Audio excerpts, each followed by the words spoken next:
Hello दोस्तों, decision coaching में आपका स्वागत है। मैं परमहंस सर।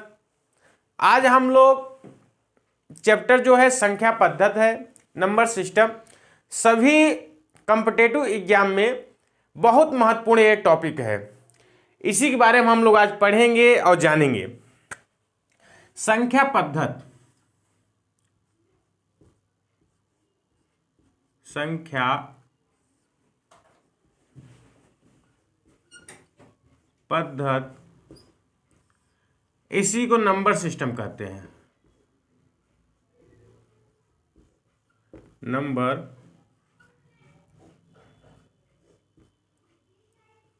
नंबर सिस्टम संख्या पद्धत में जो है, पहला हम लोग समझेंगे अंक क्या होते हैं, संख्याएं क्या होती है, जो डिजिट होती है, और नंबर क्या होता है।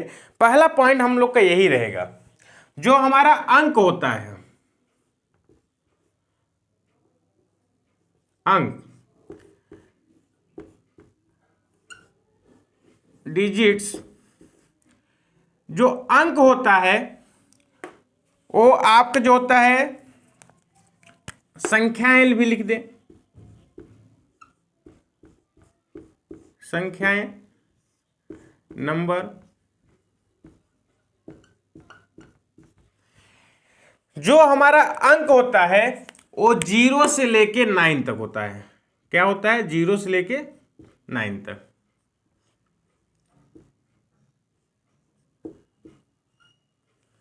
जीरो से लेके 9 तक होता है। और जो संख्याएं होता है वो आपको 0, 1, 2, 3, 4, 5 डैश डैश इनफाइनाइट, अनंत तक होता है।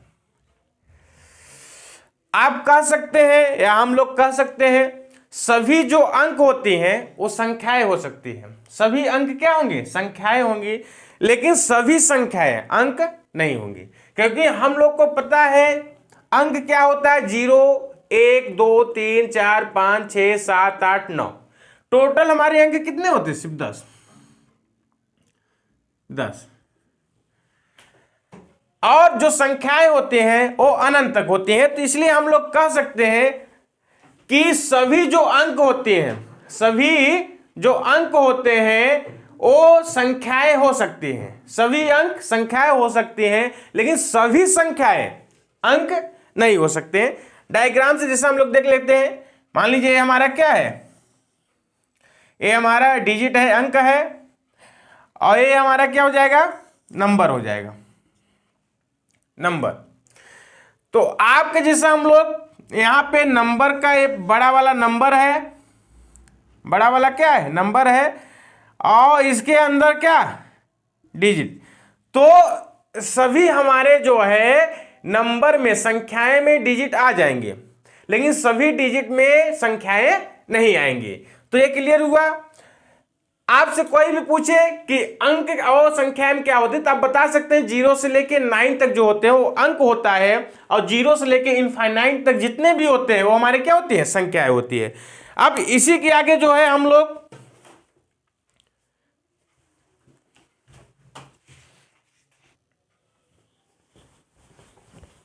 देखिए, आप हम लोग इसमें पढ़ेंगे प्राकृतिक संख्या, पूर्ण संख्या, परमेय संख्या, अपरमेय संख्या, स्थानीय मान, जाति मान जो होते हैं कैसे निकाला जाता है, वो सब इसमें पढ़ेंगे। पहला वाला लोग का जो होता है, जो प्राकृतिक संख्या,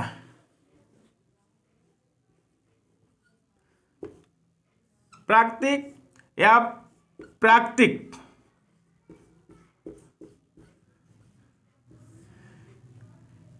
या इसी को हम लोग कह सकते हैं नेचुरल नंबर, नेचुरल नंबर। प्राकृतिक संख्या जो हमारी होती है, जो काम काज में जो गिनने वाली संख्या होती है, जिस कोई भी वस्तु हम लोग गिनते हैं तो प्राकृतिक संख्या से ही गिनते हैं। तो जो प्राकृतिक संख्या होती है वो आपको 1 से स्टार्ट होता है। प्राकृतिक संख्या कहां से स्टार्ट होता है? 1 से। 1, 2, 3, 4, डैश डैश क्या हो जाएगा, इनफाइनाइट। और उसके बाद जो है पूर्ण संख्या, पूर्ण संख्या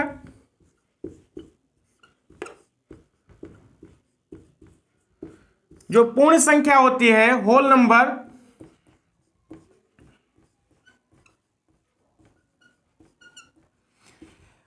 यदि हम लोग प्राकृतिक संख्या में जीरो को शामिल कर लें, यदि हम लोग प्राकृतिक संख्या में जीरो को भी शामिल कर ले तो हमारा क्या होता है, पूर्ण संख्या हो जाएगी।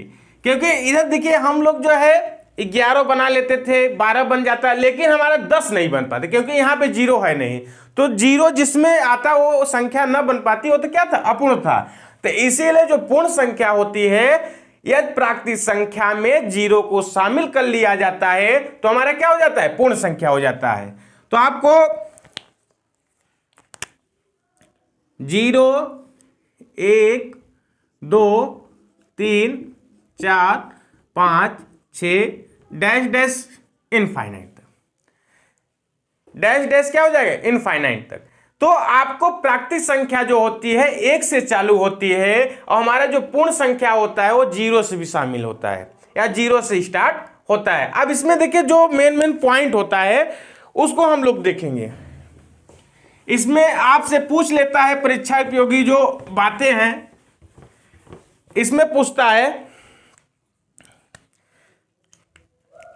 कि सबसे छोटी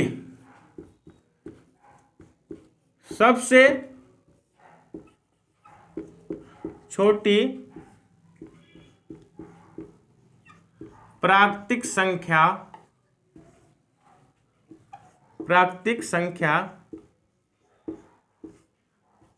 कौन सी है,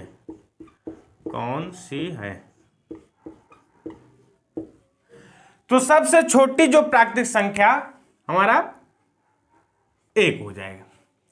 सबसे छोटी प्राकृतिक संख्या कौन सी हो जाएगी, 1 हो जाएगी। और सबसे बड़ी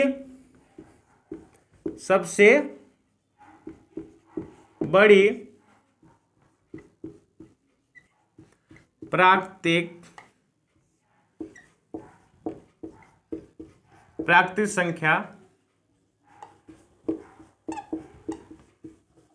कौन सी है, तो जो सबसे बड़ी प्राकृतिक संख्या है उसको हम लोग ज्ञात नहीं कर सकते, अज्ञात संख्या है, अज्ञात या ज्ञात नहीं कर सकते, ज्ञात नहीं कर सकते हैं। और इसमें पूछ लेगा आपको पॉइंट कि सबसे छोटी पूर्ण संख्या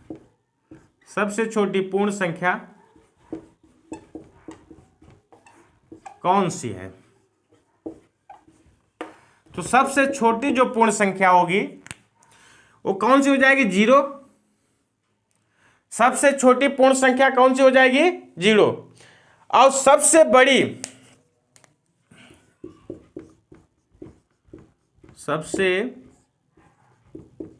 बड़ी पूर्ण संख्या कौन सी है। तो सबसे बड़ी पूर्ण संख्या, इसको भी हम लोग क्या करेंगे, ज्ञात नहीं कर सकते, ज्ञात नहीं कर सकते हैं, ज्ञात नहीं कर सकते। सबसे छोटी प्राकृतिक संख्या 1 है और सबसे बड़ी प्राकृतिक संख्या को ज्ञात नहीं कर सकते, और सबसे छोटी पूर्ण संख्या 0 है और सबसे बड़ी पूर्ण संख्या कौन सी है, ज्ञात नहीं कर सकते।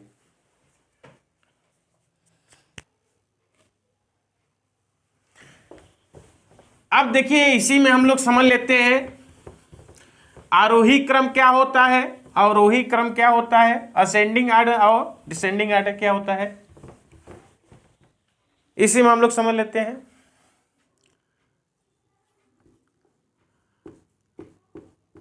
आरोही क्रम, आरोही क्रम आपको दे देगा 7, 8, 1, 2, 9। आपसे पूछ लेगा आरोही क्रम में इन संख्याओं को लगाइए। तो आरोही क्रम का मतलब होता है कि बढ़ते हुए क्रम, बढ़ते हुए क्रम। इसका मतलब सबसे छोटा पहले हमको देखना है। इसमें सबसे छोटा कौन सा है? 1, उसके बाद कौन सा है? 2, फिर कौन सा है? 7, फिर 8, फिर 9। तो हमारा क्या होता है? आरोही क्रम में है। आरोही क्रम का मतलब होता है जो सबसे छोटा अंक हो उसको पहले लिखना है, उसके बाद उससे बड़ा, उसके बाद उसके बड़ा, ऐसे चलता रहेगा। ऐसे में आरोही असेंडिंग ऑर्डर है ये।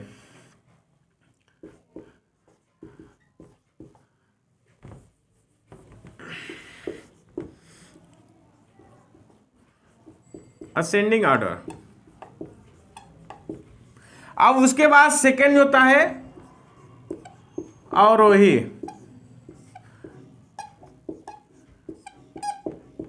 अवरोही क्रम आपसे इसी यही जो नंबर दिया है, मान लीजिए दिया इसमें 9, 7, 5, 6, 1, 2।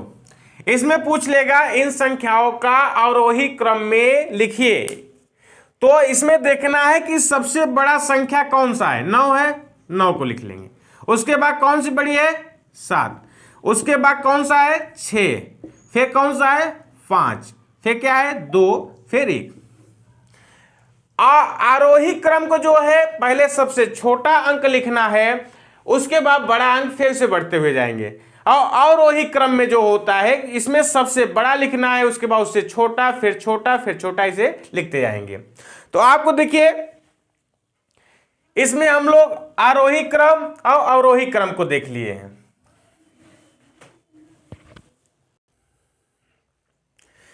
अब देखिए हम लोग इसमें क्या देखिए, पूर्णांक हमारा क्या होता है? पूर्णांक, पूर्णांक जो है 2 टाइप के।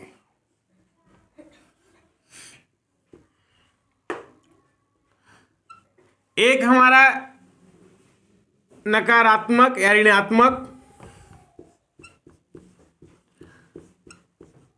ऋणात्मक पूर्णांक, और एक धनात्मक।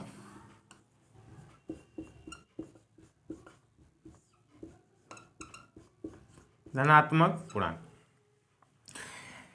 देखिए जीरो के इस साइड जो होते हैं ऋणात्मक होते हैं, 1, -2, -3 और -4। और जीरो के इस साइड क्या होते हैं? प्लस होते हैं।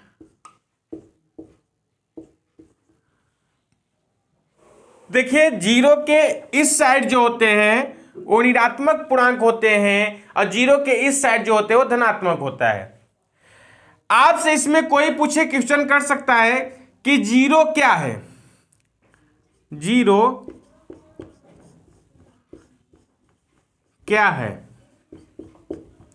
तो आप कहेंगे जीरो न तो धनात्मक पूर्णांक है और न ही ऋणात्मक पूर्णांक है, सिर्फ क्या है? पूर्णांक है। इसको इंटीजर कहते हैं। ये हमारा क्या निगेटिव इंटीजर हो जाएगा, और ये हमारा क्या हो जाएगा? पॉजिटिव।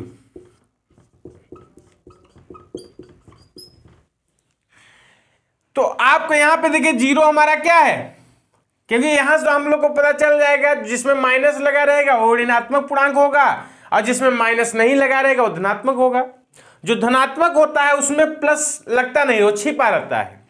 जहां पे आपको दिखे ना सिंबल छिपा रहे तो वहां समझ जाना मेरा हमेशा क्या है? पॉजिटिव है। और जो निगेटिव होते हैं उसमें माइनस लगा दिया जाता है। तो जीरो हमारा क्या है? सिर्फ एक पूर्णांक है। जीरो क्या है? एक पूर्णांक है। अब इसी के आगे देखिए हम लोग देखेंगे सम संख्या क्या होती है, विषम संख्या क्या होती है। देखिए सम संख्या, सम संख्या इवन नंबर।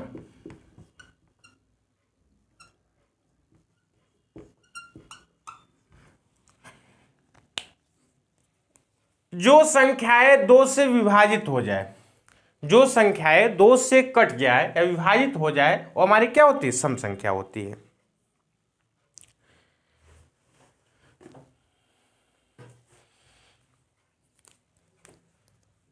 वे संख्याएं ऐसे लिख सकते हैं, वे संख्याएं जो 2 से पूर्णतः विभाजित हो जाए उसे सम संख्या कहते हैं, उसे सम संख्या कहते हैं। जैसे आपको एग्जाम्पल में, जैसे 2 हो जाएगा, 4 हो जाएगा, 6 हो जाएगा, 8 हो जाएगा, 12 हो जाएगा, 14, आपको 24, 26, 32, ऐसे ऐसे आपको चलता रहेगा। जो संख्याएं, वे संख्याएं जो 2 से पूर्णतः विभाजित हो जाए, उसमें शेषफल कुछ न बचे, रिमाइंडर कुछ भी न बचे, वो हमारे क्या होती है? सम संख्या होती है। सम संख्या का जो व्यापक रूप होता है, सम संख्या का व्यापक रूप क्या होता है? 2n होता है। अब n का मान कुछ भी रखो, वो क्या हो जाएगा? सम संख्या ही आएगी। जैसे हम लोग देख लेते हैं, जैसा n इक्वल मान लीजिए 1 रखा, 2 रखा, 3 रखा, 4 रखा। 1 रखने पे देखिए क्या हो जाएगा, इसको याद भी कर लेना कि सम संख्या का जो व्यापक रूप होता है वो क्या होता है? 2n होता है। जैसा 1 रखने पे क्या हो जाएगा? 2 × 1, तो 2 ही आ जाएगा, देखो सम संख्या है। फिर आपको 2 रखने पे 2 × 2, तो क्या हो जाएगा? 4 हो जाएगा। फिर 3 रखने पे 2 × 3 क्या हो जाएगा? 6 हो जाएगा। देखो 2, 4, 6 हमारा क्या था? सम संख्या है। और 2 से क्या हो जाएगा? पूर्णतः विभाजित हो जाएगा, तो ये हमारा क्या होता है? सम संख्या होती है। फिर उसके बाद हम लोग जो देखेंगे विषम संख्याएं, जो ऑड नंबर होता है उसको देखेंगे।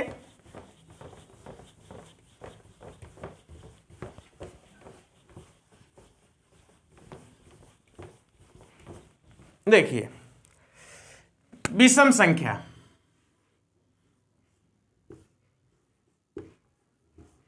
विषम संख्या इसको ऑड नंबर कहते हैं, ऑड नंबर।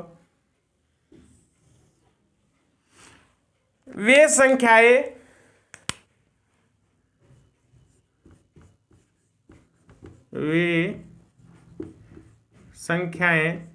जो 2 से विभाजित न हो,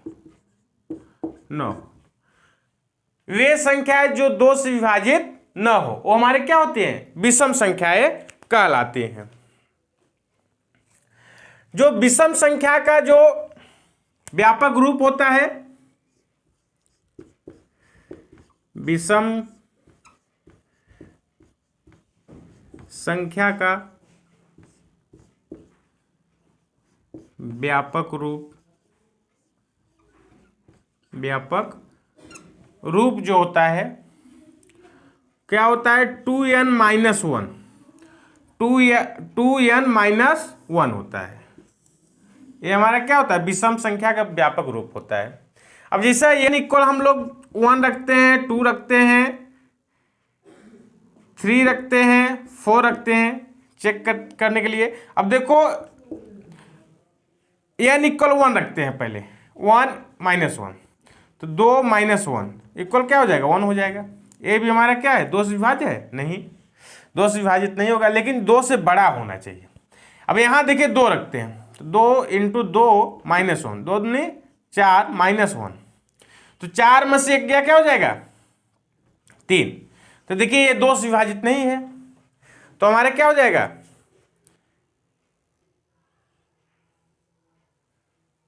देखिए है अभाज्य संख्या या ऋण संख्या क्या होती है, जो प्राइम नंबर होता है वो क्या होता है, तो वे सभी संख्याएं जो एक और स्वयं के अतिरिक्त किसी अन्य संख्या से विभाजित न हो, अन्य संख्या से विभाजित न हो, अर्थात जिनके सिर्फ 2 भाजक हो वह अभाज्य संख्या कहलाती है,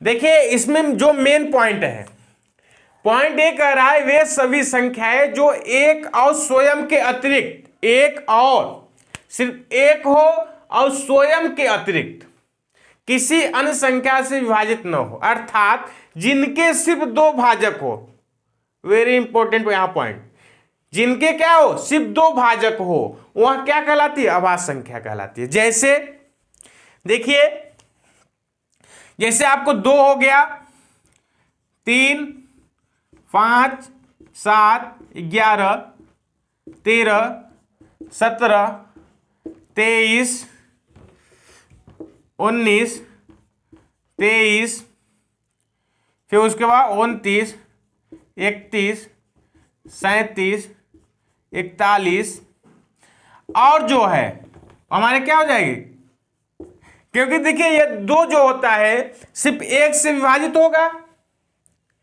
जो आपको इसमें एग्जांपल दिए, सिर्फ देखिए हम लोग देखते हैं 1 को, 1 किससे विभाजित, 1 से तो हो जाएगा, सभी जो संख्याएं होती है वो 1 से तो विभाजित होगा। फिर उसके बाद दूसरा कंडीशन कहता है सिर्फ स्वयं, एक और स्वयं के अतिरिक्त किसी संख्या से विभाजित ना हो, अन्य संख्या से विभाजित ना हो। तो 2 हम लोग लेते हैं, तो 2 1 से तो विभाजित होगा ही, और 2 से ही विभाजित हो सकता है। तो इसके कितने भाजक बने, 2 बने, एक तो 1 है और दूसरा 2 है। तो आपके इसमें सिर्फ 2 भाजक होना चाहिए और सिर्फ 1 से और स्वयं के अतिरिक्त किसी अन्य संख्या से विभाजित ना हो, वो हमारा क्या होता है, प्राइम नंबर होता है।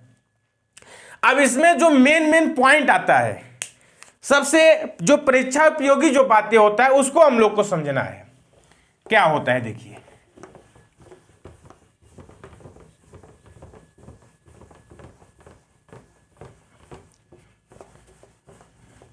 जो परीक्षा उपयोगी जो बातें होती हैं या जो है इसमें पॉइंट, उसको हम लोग मेन करना है।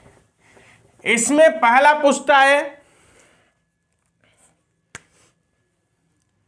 पहला पॉइंट, सबसे छोटी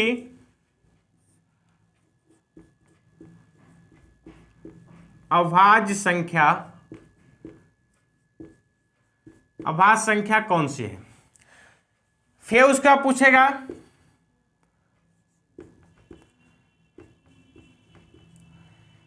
सबसे छोटी या सबसे छोटी मन लिखो,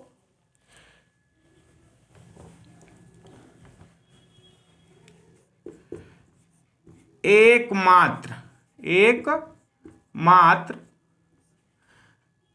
सम अभाज्य संख्या।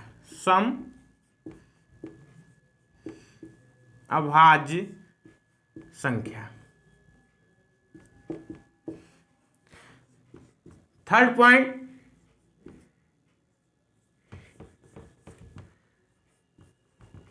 सबसे छोटी विषम अभाज्य संख्या। पहला वालों को पॉइंट है सबसे छोटी अभाज्य संख्या, फिर दूसरा है एकमात्र सम संख्या, और तीसरा पॉइंट है सबसे छोटी विषम अभाज्य संख्या कौन सी है। और उसके बाद जो पॉइंट पूछता है, 2 अंकों की सबसे छोटी अभाज्य संख्या। फिर नेक्स्ट पॉइंट पूछेगा, 2 अंकों की सबसे बड़ी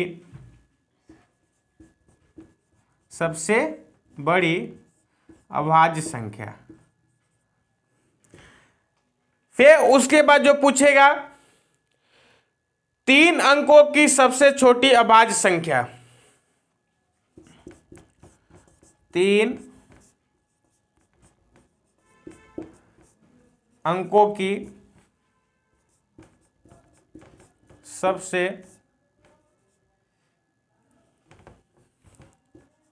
सबसे छोटी अभाज्य संख्या। देखिए 6 पॉइंट है। सबसे छोटी अभाज्य संख्या कौन सी होगी? तो जो 2 होगी। सबसे छोटी अभाज्य संख्या कौन सी होगी? 2 होगी। एकमात्र सम अभाज्य संख्या कौन सी होगी? 2 ही है। सबसे छोटी विषम संख्या अभाज्य कौन सी होगी? 3। और 2 अंकों की सबसे छोटी अभाज्य संख्या कौन सी होगी? 11 होगा, 11।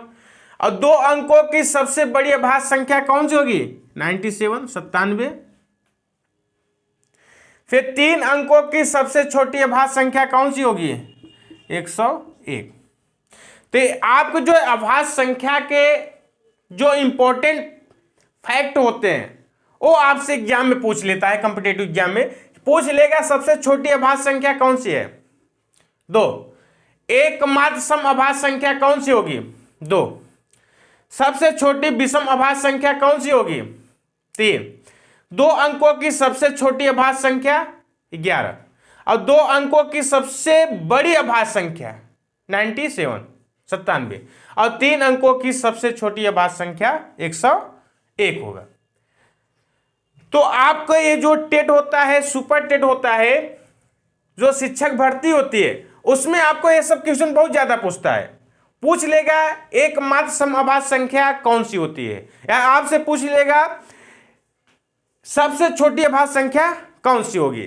तो आप ये सब क्या है मालूम रहेगा पॉइंट, आप लोग तुरंत बता लेंगे। अब उसके बाद हम लोग देखते हैं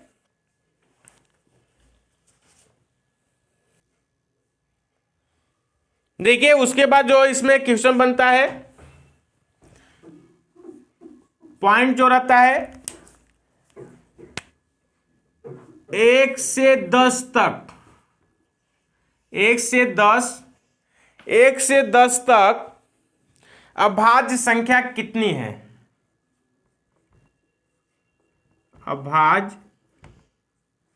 अभाज्य संख्याएं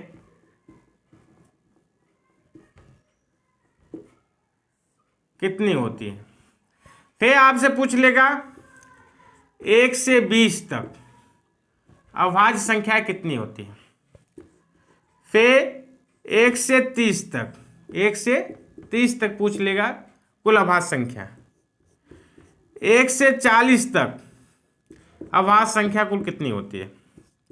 1 से 50 तक अभाज्य संख्या कुल कितनी होती है? फिर आपसे पूछ लेगा 1 से 60 तक अभाज्य संख्या कितनी होती है? फिर पूछ लेगा 1 से 100 तक कुल कितनी अभाज्य संख्या होती है। तो इसको हम लोग देखो बताना है। आपसे पूछेगा 1 से 10 तक अभाज्य संख्या कितनी होती है, तो हम लोग को पता है कि हमारा 2 होता है, 2 होता है, फिर 3 होता है, 5 होता है और 7 होता है। तो कितने हो गए? 1 2 3 4 5 हो गए। तो देखिए यहां पे कितना है, सॉरी 4 हो गए। 1 2 3 4 हो गए, तो कितना हो जाएगा? 4। 1 से 10 तक के अंदर जो अभाज्य संख्या होती है वो 4 होती है। 1 से 20 तक जो अभाज्य संख्या होती है वो 8 होती है। कितनी होती है? 8। क्योंकि 11 भी हो जाएगा, 13 हो जाएगा, 17 हो जाएगा और 19 हो जाएगा। अब 1 से 30 तक में 10 होती है, 1 से 30 तक में 10 होती है, क्योंकि यहां तक 20 हो गया है। फिर हम लोग का 23 होता है और 1 29 होता है, तो 8 और 2 10 हो जाते हैं। फिर पूछता है कि 1 से 40 के अंदर, 1 से 40 के अंदर कौन कौन सी संख्या हो जाएगी। तो इसमें देखिए 1 31 जुड़ जाएगा और 1 37 जुड़ जाएगा, तो कितना हो जाएगा, 12 हो जाएगा।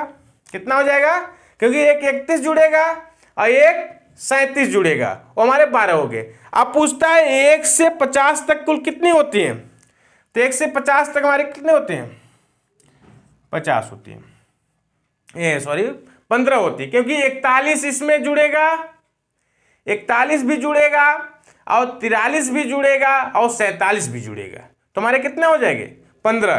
फिर आपसे पूछता है 1 से 60 के बीच में कुल कितनी होती है, तो 1 से 60 के बीच में हमारे 17 होती है, क्योंकि सिर्फ इसमें कौन कौन सी 53 जुड़ेगा और कौन 59, और सब हमारे क्या होती है।